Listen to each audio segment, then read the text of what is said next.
Hello everyone, Greg the Traveler here in Salem, Massachusetts, and continuing our quest to do as many museums in a day as we can. Well, at least as many museums in a morning as we can. We hit the Salem Witch Museum and the New England Pirate Museum, and now we're heading to the Salem Witch History Museum, which for some reason I'm having trouble finding, but I think it's around here somewhere. Of course, on every corner there are places like this Salem historical tours and Haunted Footsteps ghost tour. There are ghost tours all over Salem, which is really cool. I love that part of the city, the haunted part. So let's walk up here and see if we could find the Salem Witch History Museum. They're expecting us. It's very windy today. It's hot. It's a hot day in May here in Salem, but it's windy. And here it is, the Salem Witch History Museum. I should take the word Salem out of that. It's the Witch History Museum. It's the Witch History Museum in Salem. Do you remember Nosferatu?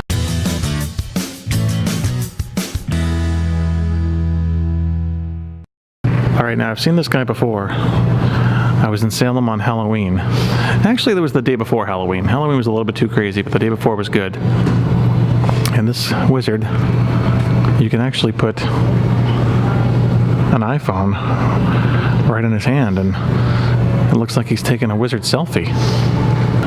The Witch History Museum. We're here. And this is something I never knew before.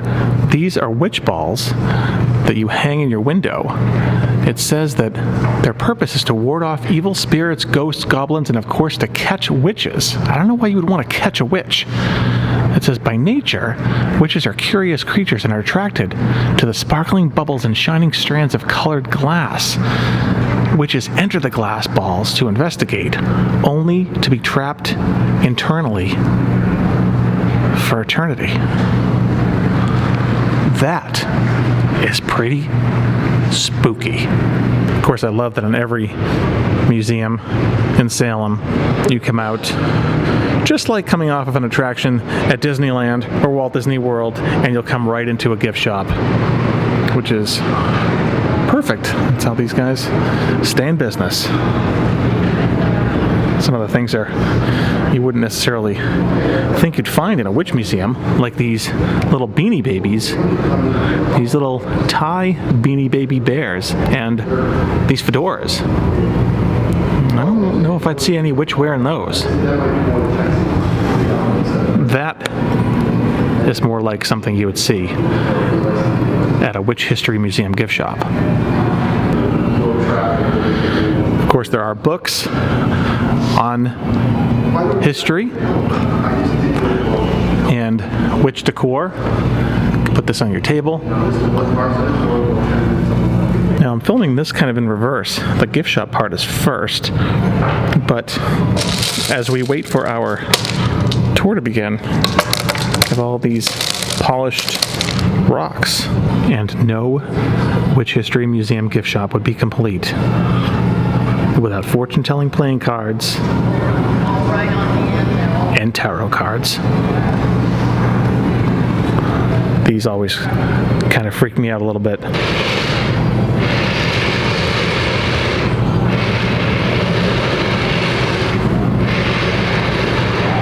It's a neat magnet. A witch broomstick.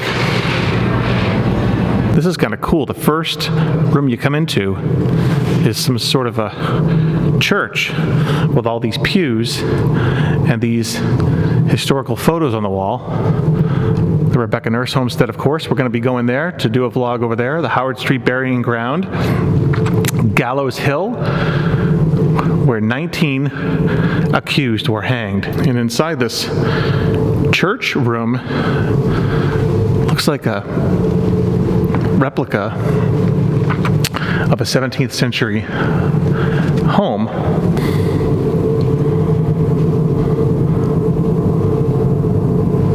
So as we wait for our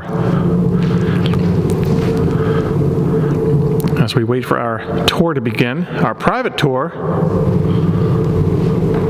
we can check out the pews of this church building. I wonder if this was actually used as a church at one point, or if these were just pews taken from a church for use here in the museum.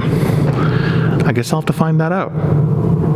Okay, I know this is pretty dark to see, but the tour guide just dropped us off here in what appears to be a Christmas tree forest, but it's not really a Christmas tree forest. It's really dark. You can, there's some lighting in here, but there's a tour ahead of us, and we've been asked to kind of stay back behind the tour. Let me see if I can get up close to these guys.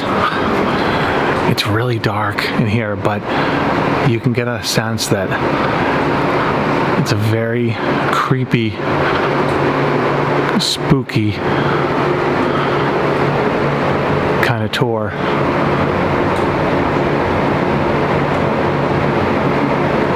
So we're coming into this room where it looks like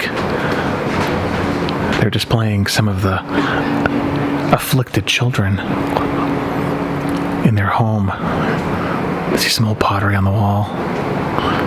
This girl is obviously, her sister is hiding behind her, probably trying to get her to stop acting out. And this looks like it must be a recreation of Tituba. Can we see her? There she is. Kind of hard to see in the light.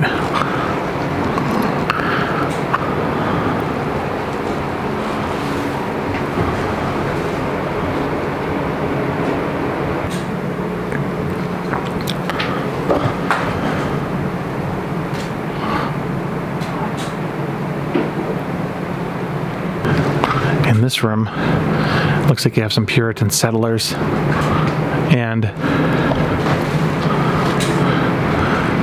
joining with, looks like a native woman.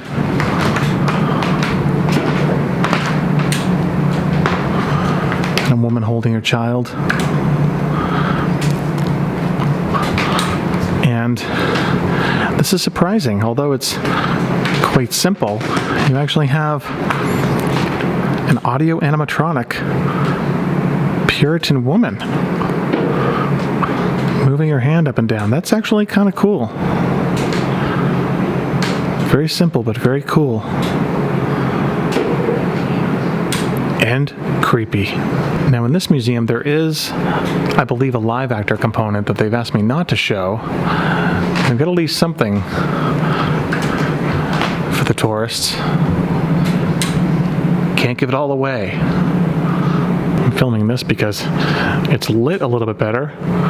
You get to see the detail of these mannequins' faces. This is another audio animatronic, which I'm pretty surprised at. Very cool.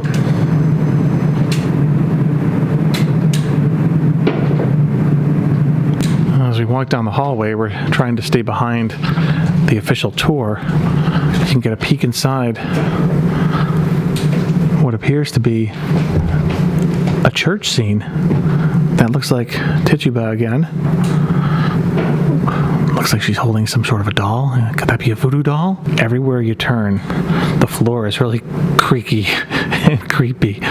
So you think that the mannequins are actually moving as you're walking through the displays. And this is a very creepy nighttime display.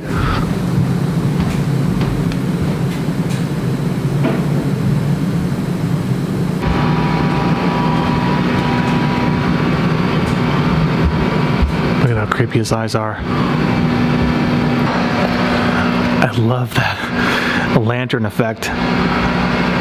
It reminds me of the Pirates of the Caribbean at Disneyland. So it looks like this guy is burying what looks to be, looks like his wife, or it could be A man with long hair. Hard to tell. This guy's knocking on the door. I don't think you want to go in there, buddy. There's a dead guy in there. Nobody knows exactly where old Giles was buried, but as Hawthorne says, his ghost returns to the burial grounds at times of great calamities in Salem. He was seen many times roaming the graveyard in early 1914. Hey everybody, thank you so much for watching this video on the Witch History Museum in Salem. If you like it, please subscribe to my channel, and if you really like it, it would be awesome if you give it a thumbs up below. You can find my website, gregthetraveler.com, and in the description below I will put links to Facebook, Instagram, and Twitter. You can follow me on all three, and I definitely will see you on the road. Thanks for watching.